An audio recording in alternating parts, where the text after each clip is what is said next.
उस काल जिस काल में भगवान विष्णु ने माया का प्रभाव उठाया, रात हुई, रात के अंतिम वाली रात में भगवान श्री विष्णु भगवान की माया से उसकी पत्नी ने बड़ा खराब स्वप्न देखा।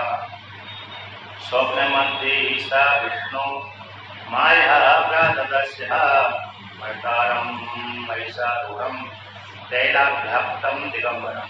कहते हैं भगवान विष्णु ने उसकी पत्नी के स्वप्न में अपने भर्ता को भैंस के ऊपर आरूढ़ होते हुए दिखा दिया। यानी भैंस के ऊपर बैठ करके भर्ता जा रहा है, वो तेल से अभ्यक्त, तेल उसके पूरे शरीर में तेल लगा हुआ है और दिगंबर है, नंग है। ऐसा उसने पति को देखा स्वप्न में। कृष्ण विष्णु ने भूषाढ्यम प्राप्य देगण सेवितम दक्षिणासाहम गतम तम तम साचा प्रथम करा। कहते हैं उसके गले में कहते हैं काले पुष्पों की माला शोभा पा रही थी। उसके चारों तरफ कौए आदि मांसाहारी पक्षी उसके चारों तरफ उड़ रहे थे और उसके मांस उसके खा रहे थे। तो इस प्रकार से उसको भगवान विष्णु ने स्वप्न दिखा दिया। तद अनिष्टम इदम ज्ञात्वा रुदंती वह विफला पुत्र चिन्ह कसा शर्मा गोप्रोट्टाहालय भूमिषु। कहते इस प्रकार से भगवान विष्णु भगवान की माया से उसने अनिष्ट स्वप्न देखा। अनिष्ट स्वप्नों को देखकर उसको नींद खुलते ही वो रोने लगी। उसको कहीं भी शांति की प्राप्ति, सुख की प्राप्ति नहीं हुई।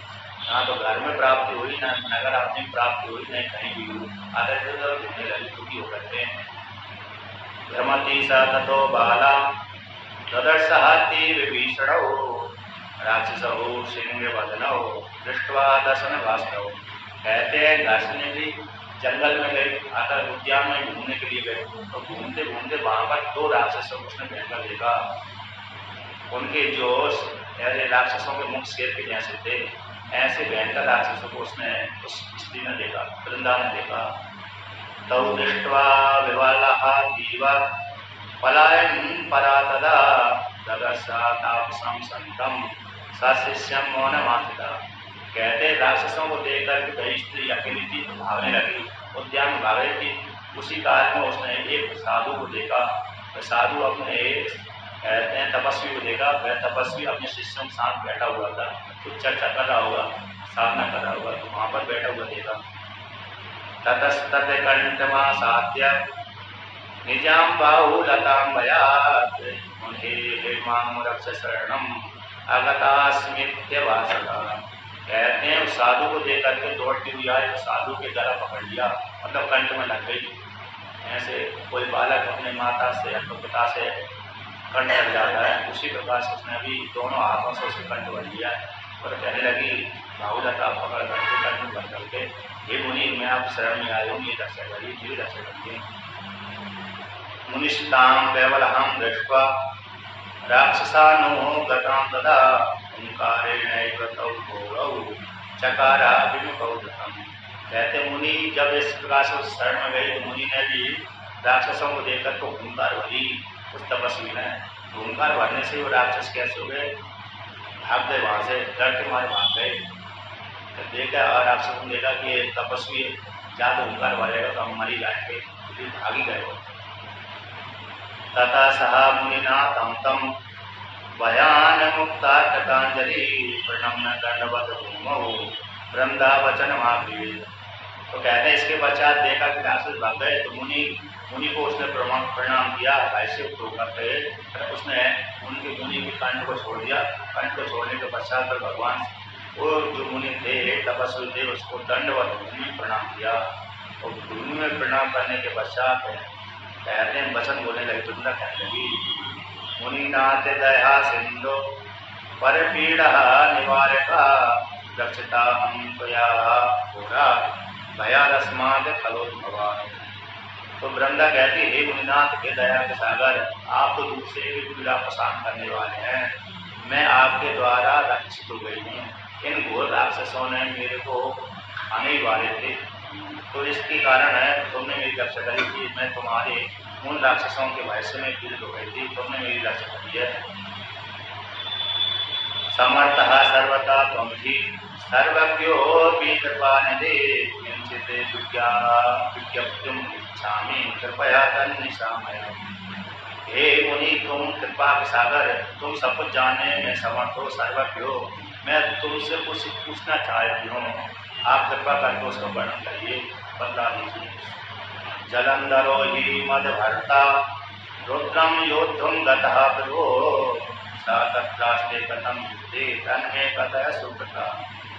तो वृंदा कहती है कि हे प्रभु, मेरा जो पति भरता है, जलंधर है, वह भगवान रुद्र के साथ युद्ध करने के लिए गया है। वो कहाँ पर युद्ध कर रहा है, उसकी क्या स्थिति है, जीवित है या तो मर गया। मर युद्ध करने के लिए गया है, तो मेरे को उसकी जानकारी नहीं है, आप वर्णन बता दीजिए क्या स्थिति है वहाँ की युद्ध के विषय में।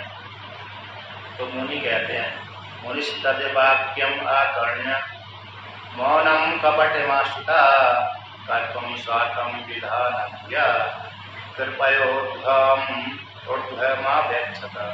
इसके पश्चात मुनि ने भी उसकी वाणी को सुन करके कपट को आश्रय करके अपने स्वार्थ सिद्ध करने के लिए मुनि ध्यान का ध्यान लगा लिया। आंखें बंद कर ली, आंखें बंद करके ऊपर देखने लगे। तो यहाँ से करते हैं, तो ध्यान लगाकर कहने लगे आगे, तावते कपीशः वाप्यातौ तं प्रणम्याग्रता स्थितौ ततस्तदेव भूलता संज्ञा नियुक्तौ गगनम गतौ। तो कहते हैं पहले ध्यान लगाया, तो ऊपर आंख खोली देखी, तो आंख करके देखी तो ऊपर से दो बंदर आ गए। तो बंदर वो आकर के मुनि को प्रणाम करने लगे। अब प्रणाम करने के पश्चात कहते हैं, नित्वः क्षणार्धे मागत्य पुनस्तस्याग्रता स्थितौ तस्यैव कं कबन्धं च हस्तावास्ता मुनीश्वर। जिसके पश्चात मुनि ने उन बंदरों को इशारा कर दिया, जाइए, मन के द्वारा बोल दिया होगा, इसके पति को ले आइए, भगवान विष्णु की माया ले आइए। तो कहते हैं क्षण में वो अंतर्धान हो गए, क्षण में अंतर्धान, दोनों जो बंदर थे क्षण में अंतर्धान हो गए। अंतर्धान हो जाने के पश्चात वह सीधी वहीं पर जलंधर का कबंध ले आए, हाथ ले आए, पैर ले आए। शिरः कबंधम हस्तौ तौ दृष्ट्वाब्धि तनयस्य सा पपाता मूषिता भूमौ भट्री व्यसन दुखिता। कहते हैं दोनों बंदरों ने सिर ले आए, कबंध ले आए और हाथ पैर ले आए। तो जैसे सिर को, हाथ को, कबंध को, धड़ को देख करके वह सागर के पुत्र जो जलंधर था उसको देख करके अपने पति की मृत्यु देख करके मूर्छित हो गई और घटना के दुख से दुखी होकर के मूर्छित होकर के मृत्यु पड़ी। इसके पश्चात जब कुछ देर बाद होश संभालने के पश्चात फिर मुनि को प्रणाम किया। प्रणाम करने के पश्चात कहने लगी, मुनि आप सर्वज्ञ हैं, सभी ऊपर कृपा करने वाले हैं, आप मेरे ऊपर भी कृपा करिए, इसको जीवित कर दीजिए। कृपा हसनते मुनि श्रेष्ठा परोपकारणः कर्णधरा मही कृपा हम साधो जीव ऐनम मम करो। हे कृपा के निधि, हे मुनि, आप तो दूसरे के ऊपर परोपकार करने वाले हैं, मेरे ऊपर भी कृपा करिए और मेरे पति को जीवित कर दीजिए। आप मेरे पति को जीवन दान दे देंगे तो मैं सुखी हो जाऊंगी। ऐसा उसने मांगा, प्रार्थना करी। अतः संजीवेन मे प्राणनाथम मुनीश्वर यत्त्वम् अस्य पुनः सक्तो जीवनाय मतो मम। क्योंकि आप सभी व्यक्तियों को जीवन देने में समर्थ हैं, जीवित करने में कैसे समर्थ है, आप में ऐसी सामर्थ्य है, हमारे उन्हीं व्यक्ति को भी आप जीवित कर सकते हैं। इसलिए आप मेरे पति को भी, मेरे नाथ को भी जीवित कर दीजिए। ऐसा उसने वृंदा ने मुनि से प्रार्थना करी। तो मुनि ने भी अपने स्वार्थ को सिद्ध करने के लिए कहने लगा, नायम जीवितुम शक्तो रुद्रेणानिहितो यदि रुद्रेणानिहिता युद्धे न जीवन्ति कदाचन। मुनि कहते हैं यह रुद्र के द्वारा मारा गया युद्ध में, इसलिए इसको जीवन धारण करने में, इसको जीवन उत्पन्न जीवन दान देने में समर्थ नहीं हूँ। जैसे जो कोई व्यक्ति युद्ध क्षेत्र में रुद्र के द्वारा मारा जाता है वह कभी भी जीवित नहीं होता। ये तो रुद्र के हाथ से मारा गया है, इसलिए मैं इसको कैसे जीवित कर सकता हूँ। फिर भी कहते तथापि कृपया दुष्ट एनं संजीवयाम्यहं रक्षा शरणाश्चेति जानन धर्मं सनातनम। फिर भी तथापि मैं तुम्हारी कृपा से आविष्ट हो गया, तुम्हारी करुणा को सुन करके करुणार्थ हो गया। अतः तुम्हारी जो तुमने जो पुकार लगाई है उस प्रार्थना को सुनकर के मेरे हृदय में दया का भाव उत्पन्न हो गया। इसलिए मैं तुम्हारे पति को जीवन दान दे देता हूँ, क्योंकि एक न्याय है, सिद्धांत है। जो कोई भी व्यक्ति शरण में आया है उसकी रक्षा करना चाहिए। चाहे जो व्यक्ति जिसकी शरण में गया है तो वो व्यक्ति भली मर जाए, क्योंकि शरण में आया उस व्यक्ति की जरूर निश्चित रूप से, यदि उसने शरण ले लिया है तो दे दिया है तो उसकी जरूर रक्षा करना चाहिए। यदि शरण नहीं लिया उसको तो कोई बात नहीं, यदि शरण में ले लिया तो रक्षा करने का पूरा अधिकार रहता है, तो रक्षा करनी चाहिए। कहते मैं सनातन धर्म को जानता हूँ, इसी शरण में आए हुए व्यक्ति की रक्षा करना चाहिए, ये सनातन नीति है। इसी तो मेरी शरण में आए हो, इसलिए मैं तुम्हारे पति की जीवन दान देता हूँ, जीवित कर देता हूँ। इत्युक्ता सा मुनिस्तस्य जीवित्वा पति मुने अंतर्भवे ततो विष्णु सर्वमाया विनाम्बरा।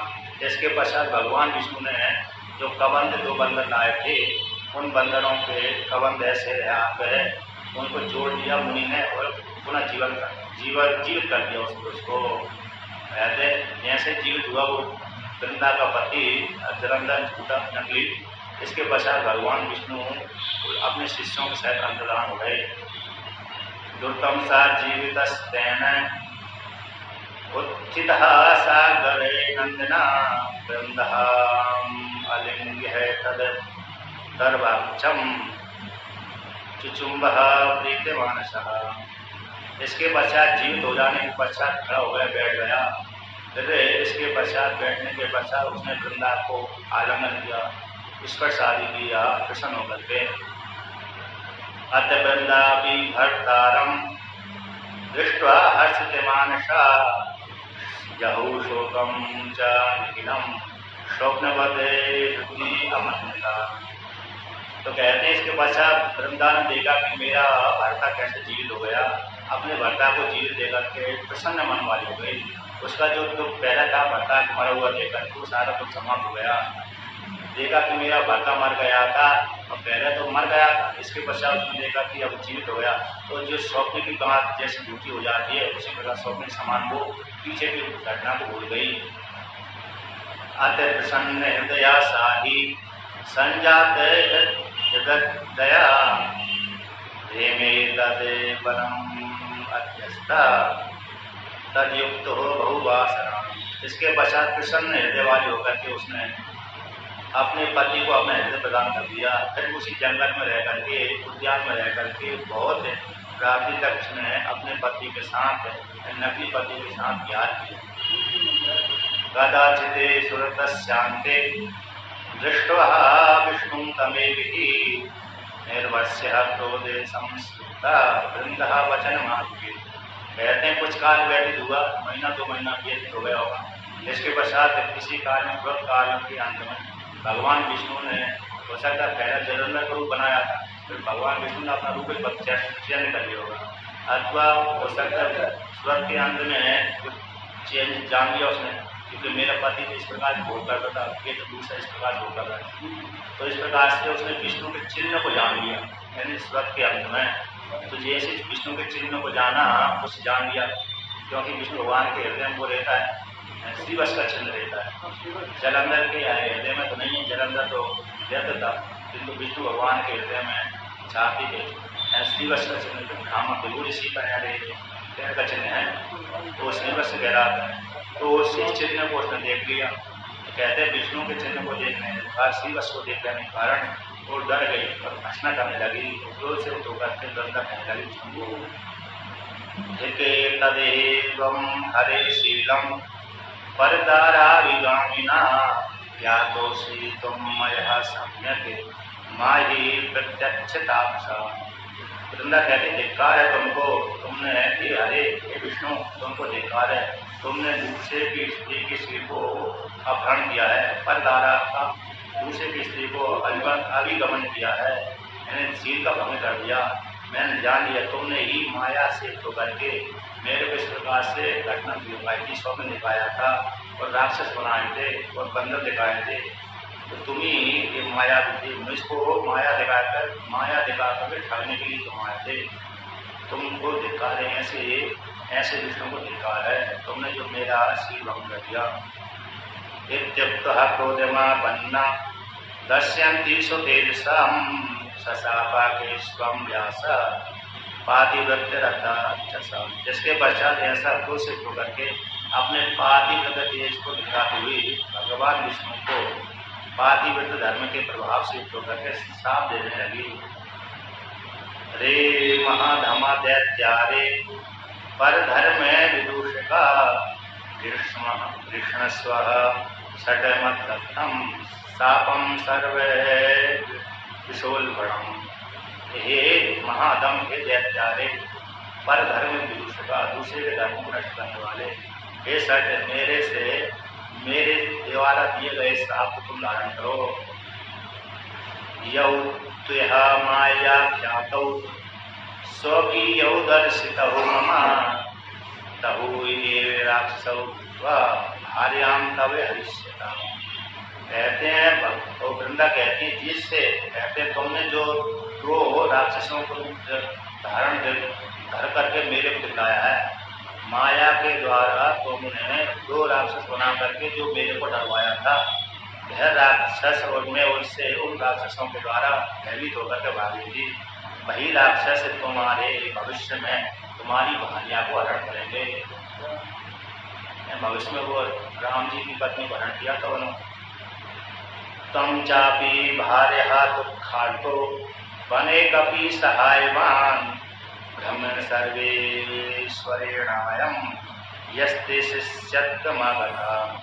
कहते हैं, और तुम भार्या के दुख से दुखी होकर के वन में घूमते रहोगे और तुम्हारी सहायता कब भी करें। जो तुम्हारे बंदर मेरे पति की अंक को लेकर के आए थे, ऐसे जो बंदर आए थे, वही बंदर तुम्हारे साथ सहायता करेंगे और जंगल में तुम घूमते रहोगे। पत्नी के दुखी से दुखी होकर के जंगलों में घूमते रहोगे, दुखी होगे, भार्या के दुख से दुखी रहोगे।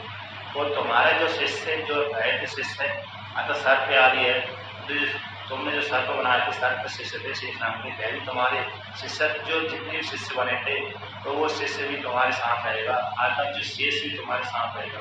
लक्ष्मण बने थे शेष, कहते से जो शिष्य तुमने दिखाया है वह शिष्य भी तुम्हारे साथ रहेगा, वो भी जंगल जंगल घूमेगा। इस साथ ले लिया। इत्युक्त्वा सा तदा वृंदः प्रविशदे हव्यवाहनम् विष्णुनः बाल्यमपि तत् स्मृतः सप्तचेतसा।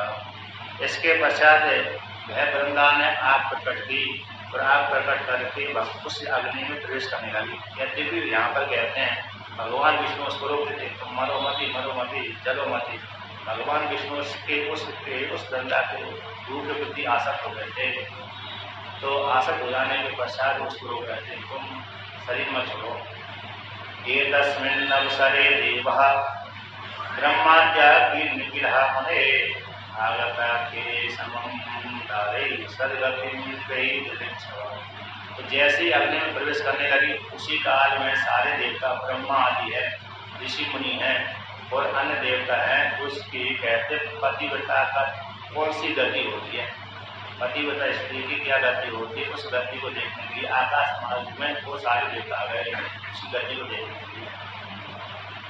कहते हैं अत दैत्येन्द्र पत्न्यास्तु तज्ज्योति परमं महात् पश्यतां सर्वदेवानां अलोकम अगमद्युतम। जैसे ही अग्नि में प्रवेश की तो उस काल में कहते हैं अपनी देवता अपने अपनी स्त्रियों को साथ रह करके उस पतिव्रता स्त्री की गति को देखने के लिए वहाँ पर आकाश मार्ग से सामने आए तो ब्रह्मा जी भी आए।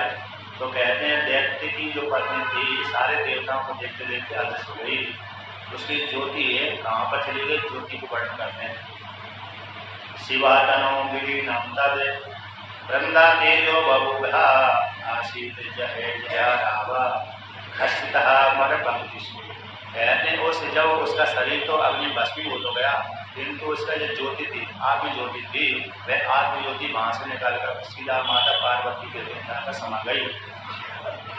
तो कहते हैं इस प्रकार से जब माता पार्वती शरीर में उसकी आत्म ज्योति समा गई, उसी काल में आकाश मार्ग में जो देवता थे वो सारे देवता जय हो जय हो जय हो गंगा की जय जयकार करने लगे, उस स्त्री की जय जयकार करने लगे। इस प्रकार से गंगा का सही सुन रहा है। इधर भगवान शिव जी ने देखा कि अब काल आ गया है, जलंधर का काल आ गया है, तो देवता ने प्रार्थना करी है महाराज अब इस जलंधर को मार दीजिए, बहुत दिन हो गए, बहुत समय हो गया युद्ध करते करते करते करते।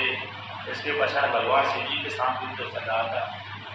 तो आगे वर्णन करते हैं, जिस काल में भगवान शिव जी युद्ध कर रहे थे जलंधर के साथ, उसी काल में भगवान शिव जी ने एक अपने अंगूठे के द्वारा सुदर्शन चक्र का निर्माण किया। सुदर्शनाख्यम चक्रम पादांगुष्ठे विनिर्मितम चक्राहत करे रुद्रस्य तेन हंतुम समुद्रता। इसके पश्चात भगवान शिव जी ने अपने पैर के अंगूठे के भाग से एक सुदर्शन चक्र का निर्माण किया और उस सुदर्शन चक्र का निर्माण करके अपने हाथ में लिया और उसको मारने के लिए उद्यम किए। सुदर्शनाख्यम तच्चक्रम चिक्षेपा भगवान हरा कोटि सूर्य प्रतीकाशम कल्याण संदीपम। कहते हैं भगवान शिव जी ने उस राक्षस को दैत्य को मारने के लिए उस सुदर्शन चक्र को छोड़ दिया।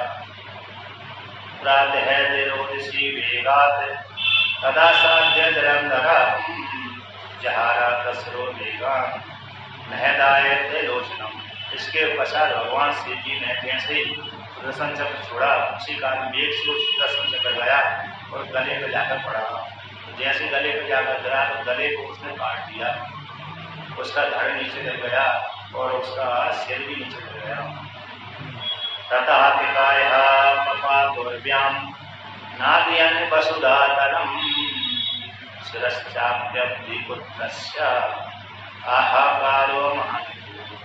कहते हैं जिस रथ पर बैठकर युद्ध कर रहा था वो, उस रथ से उसका काया पृथ्वी पर गिर गया, पूर्वी पे गिर गया, पृथ्वी पर गिर गया, उसके शरीर भी पृथ्वी पर गिर गया और उसका सिर भी पृथ्वी पर गिर गया।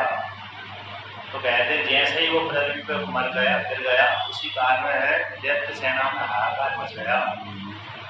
युद्धः पपात तद्देहो धन्यनात्रीर्वाचला कुशलेन तथा बाणान् निदहो गिरिवरोदितः।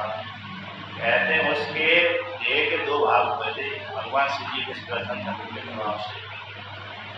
इसके पश्चात आगे कहते हैं तस्य रौद्रेण रक्तेन संपूर्णम अभवत् जगत् तथा संस्कार विकृतः भुवनेश्वर।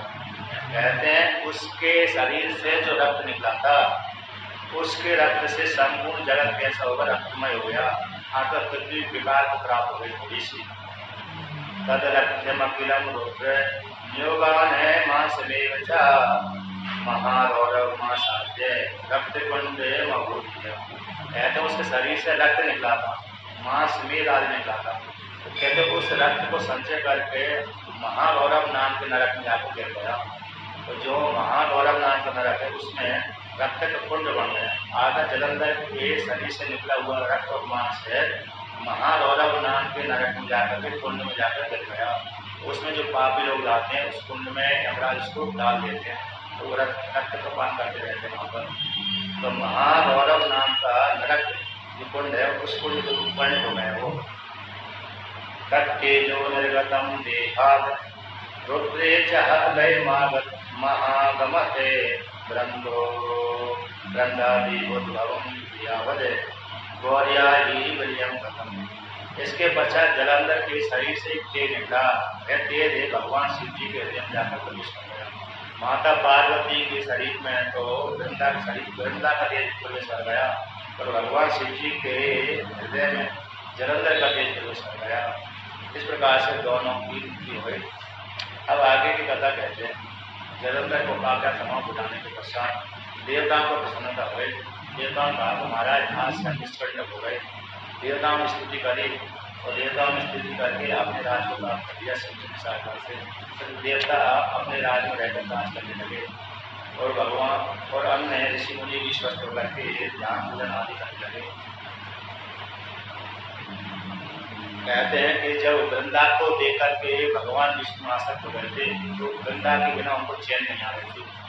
तो सारे देवताओं ने देवियों की प्रार्थना करी। तो देवियों की प्रार्थना करने से देवियों तीनों लक्ष्मी ने, सरस्वती ने, माता पार्वती ने अपने अपने अंग से एक बीज निकाल के दिए और बीज निकाल के कहा कि तुम कि विष्णु भगवान जहाँ पर है वहाँ पर पृथ्वी में रहते हैं ना, तो इससे इनको विष्णु भगवान को शांति की प्राप्ति हुई। क्योंकि भगवान विष्णु ने वृंदा को भोग कर लिया, उसको भोग कर लेने से उनको शांति की प्राप्ति नहीं हुई। अतः उसके प्रति आसक्त हो गई थी। किसी प्रकार से वृंदा को पुनः चाहते थे कि किसी प्रकार से मेरे को वृंदा प्राप्त हो जाए, तो दुखी होकर के इधर उधर करते थे। तो वो सारे देवताओं ने देखा कि विष्णु भगवान की ऐसी अवस्था को प्राप्त हो गए, किस प्रकार से स्वस्थ हों, अपने पूर्व स्वरूप में आए। तो ऐसा जान करके देवताओं ने फिर देवियों की स्तुति करी। देवियों की स्तुति करी, देवियों ने अपने अंगों से एक बीज निकाल दिया और बीज निकाल कर कहा कि जो जहाँ पर विष्णु है वहाँ पर पृथ्वी को पटक देना, इससे इनको शांति प्राप्त हुई।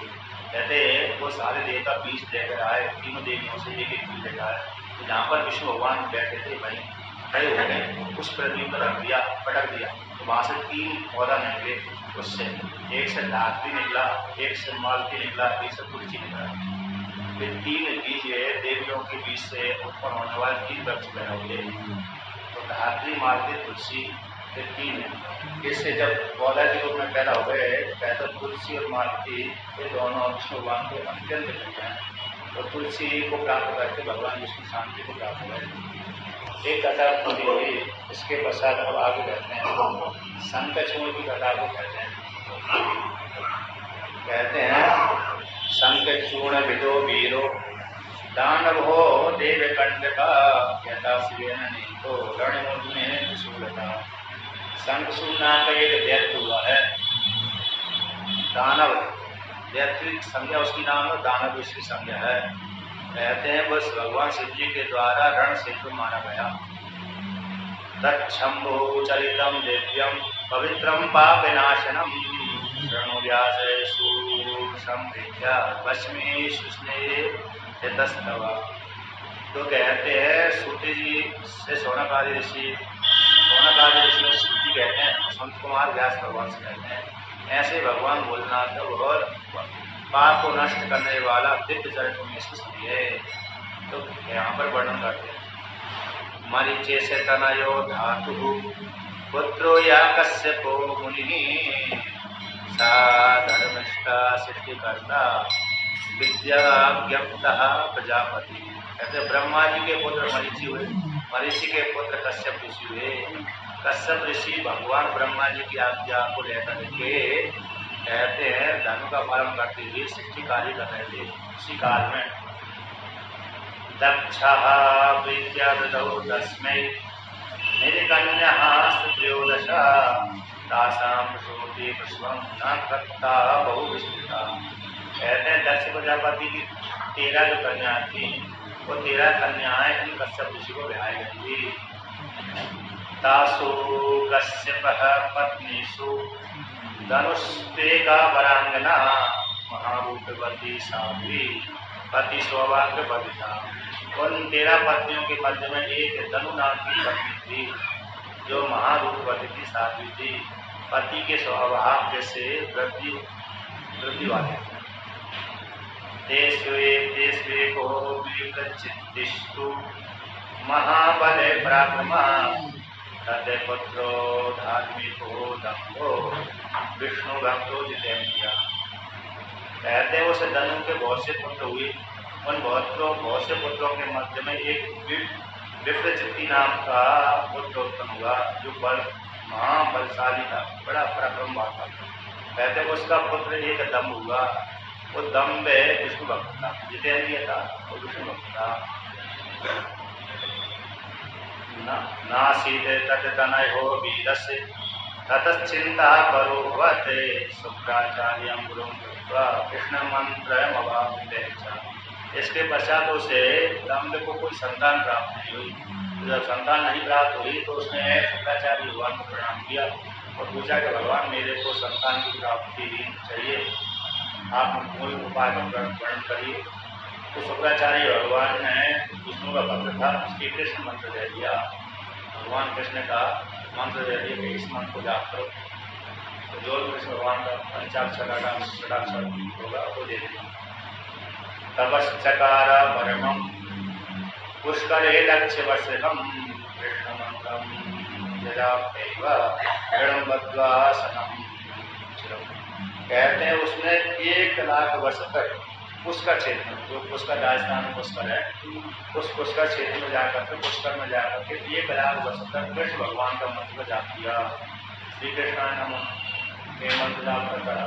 कहते हैं दृढ़ आसन में बैठ जाता, हो सकता है रात को सोता होगा, नहीं तो कहते 1 लाख वर्ष तक जब उसने जप किया, ऐसे जप को देख करके उसके शरीर से ही, उसकी मूला से आग निकल गई, सारे देवताओं की खलबली मच गई। 1 लाख वर्ष तक तपस्या करें तो मुश्किल हो जाए।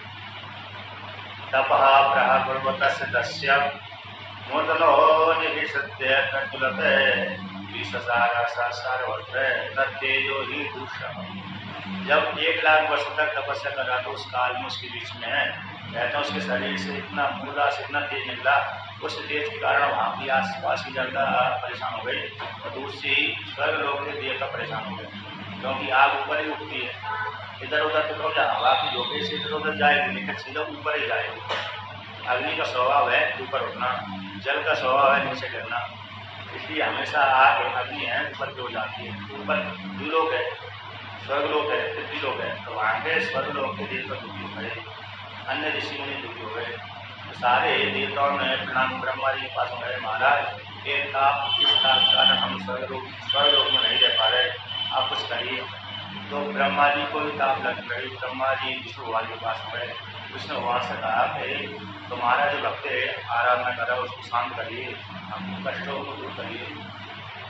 तत्र गत्वा त्रिलोकेशं विष्णु रक्षा परम परम प्रणम्य विष्णु सर्वे करो नम्रता। कहते हैं सारे देवता मिलकर के उस लोक में गए, विष्णु भगवान की स्तुति करने लगे, रक्षा करिए रक्षा करिए रक्षा करिए। तो भगवान विष्णु ने भी आश्वासन दे दिया, कोई समस्या नहीं है, हम शांत हो जाइए, मैं उसको तब शिक्षित कर देता हूँ, अतः तब के उसको बता दे दूंगा, तब छोड़ेगा।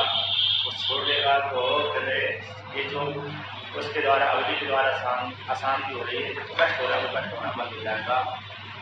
तो ऐसा बोल करके भगवान विष्णु देवताओं को बुला करके वहाँ पर चले गए। तो कहते हैं भगवान विष्णु ने कहा कि वो दम्भ नामक जो है वह दानव वह पुत्र प्राप्ति के लिए मेरे पास में आने शरण में आया, तपस्या कर रहा है, मैं उसको पुत्र प्रदान करूँगा।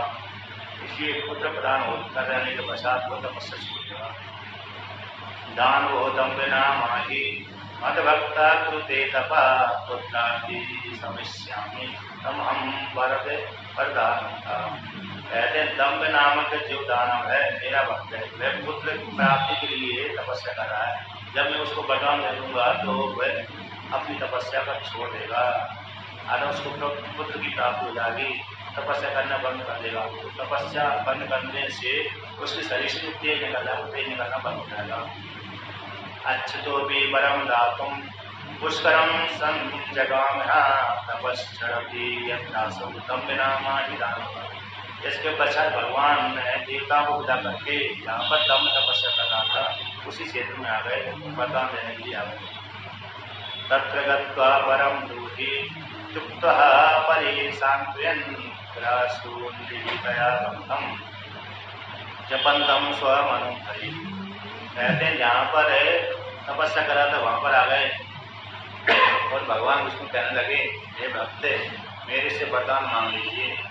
जब वो भगवान विष्णु भगवान ने मनुष्यों की वाणी से आवाज निकाला तो ऐसी वाणी सुनकर के उसने आंख खोली, देखा भगवान विष्णु आए हैं। तो विष्णु को देख करके स्तुति करने लगा, प्रणाम की स्तुति करने लगा और प्रणाम करने के पश्चात कहता है, ये भगवान यदि आप मेरे ऊपर प्रसन्न हैं, मैं आपका भक्त हूँ, तो आप मेरे लिए एक पुत्र प्रदान करें।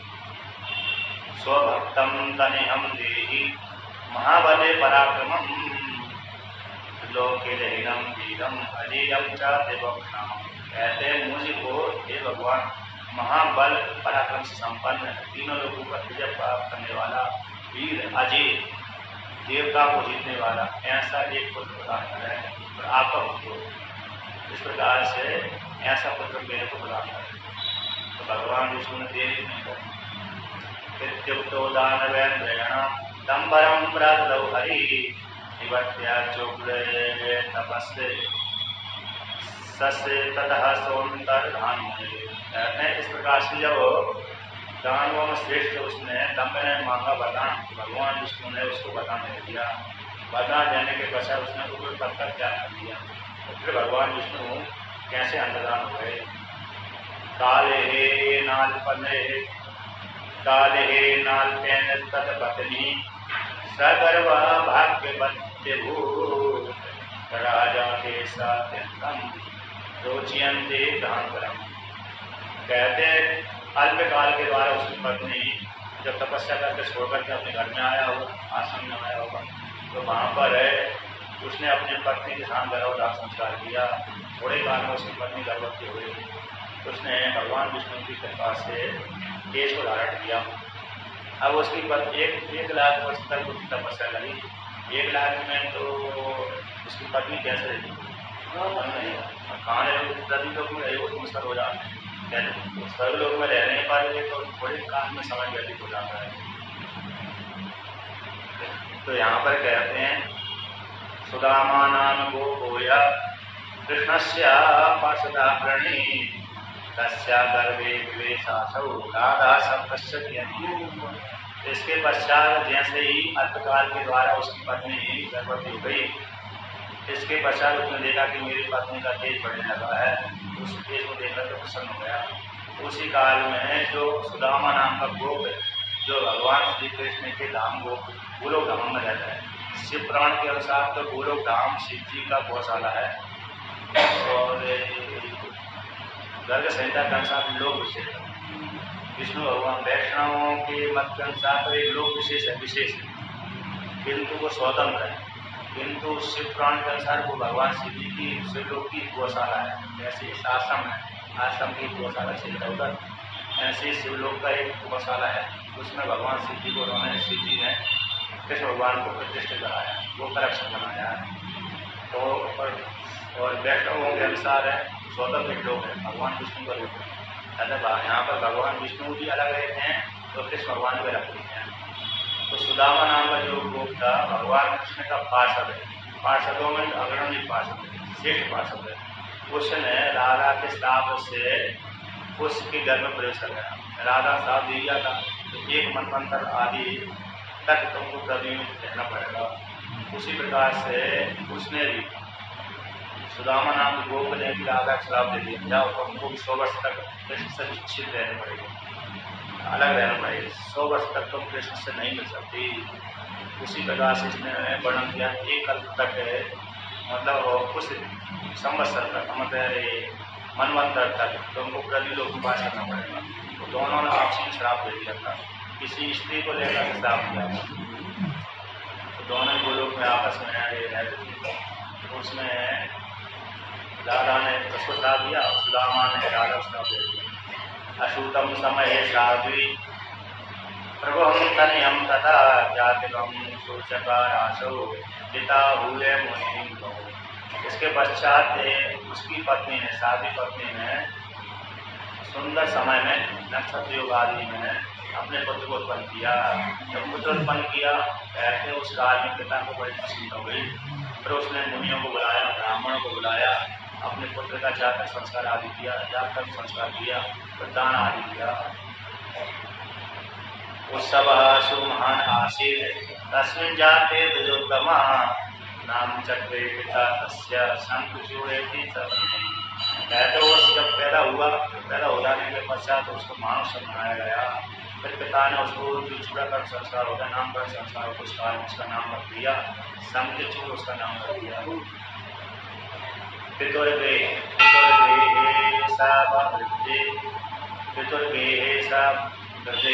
शुक्लकक्षे यथा शशि शैशवे स बहुवासुदीप्तां दीप्यमानं। कहते पिता के धर्म वह शुक्ल पक्ष के चंद्रमा के समान पढ़ने लगा और बालकपन में ही सारी विद्या का अभ्यास करने लगा। बड़ा बुद्धिमान था, यानी भूलोक से आया था। कहाँ से? भूलोक से आया था, पार्षद था, इसलिए वो राधा के हिसाब से आया था, दिव्य था, योग भ्रष्ट कहते हैं। तो इसलिए उसको बड़ा बुद्धिमान थी, तो कुशल आदि सारी विशेषता उसकी। सा बाल क्रीडया नित्यम पित्रोर्हर्षं ततान्यः प्रियो बहुवा सर्वेषां कुलानां च विशेषः। कहते बाल क्रीड़ा के द्वारा अपने माता पिता को प्रसन्न करता था, वो सारे कुल को प्रसन्न करता था। इसके पश्चात थोड़ा बड़ा हो जाने के पश्चात आगे ततश्च संगचूर्णोऽसौ जय की सभ्योपदेशदा तपश्चकारा सुविद्या ब्रह्मणः पुष्करेश्वरम्। इसके पश्चात थोड़ा बड़ा हुआ तो संगचूर्ण ने भगवान जय की शब्द के उपदेश से, और जय की शब्द है शिव योग कहलाते, परम शिव कहलाते हैं। ऐसे दक्षिण भारत में आप जाएंगे तो शिव योग कहलाते हैं, शैव और वैष्णव कहलाते हैं।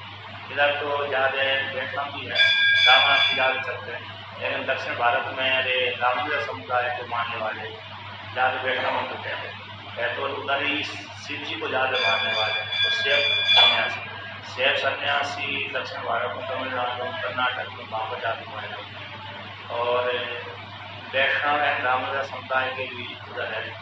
तो कहते हैं जय के शब्द वो शैव सन्यासी कहलाते हैं, और जय शब्द ने काशी में जाकर के तपस्या करी, और इन्होंने कहते हैं तपस्या करने के पश्चात एक गुफा में तपस्या करी थी, उनके नाम से एक लिंग है जय की शब्द लेने महादेव।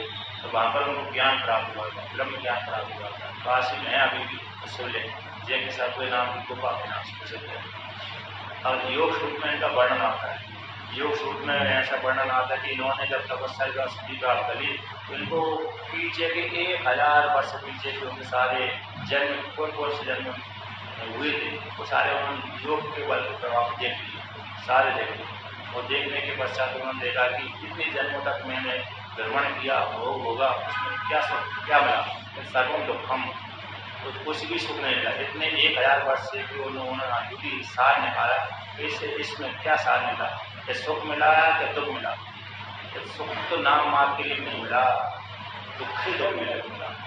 ऐसा योग सूत्र में बढ़ाना आता उसमें। उसी प्रकार से यहाँ पर योग जैक शब्द नाम के ऋषि ने इनको कृष्ण का मंत्र दे दिया। मतलब कहते हैं अब वहाँ पर पुष्कर में जाने की याद रहती कि वहाँ पर जाकर तपस्या करो, तो कहते हैं ब्रह्मा जी को निमित्त बनाकर तपस्या करी थी पुष्कर में, लेकिन वो उसने कृष्ण का मंत्र जाप किया, उसने ब्रह्मा जी को निमित्त बनाकर तपस्या करी थी। तो पुष्कर में जाकर किसने भयंकर तपस्या करी। ये कथा प्रकल्प कहते हैं।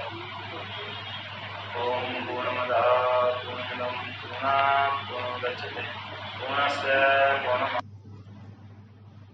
अब यहाँ पर संग चूर्ण को लेकर कहते हैं इस दम्भ का पुत्र हुआ। दम्भ ने 1 लाख वर्ष तक कश्यप ऋषि की संतान जो दम्भ उत्पन्न हुआ था तनु नाम की स्त्री से, कहते हैं उसके दम्भ दानव कहलाता है।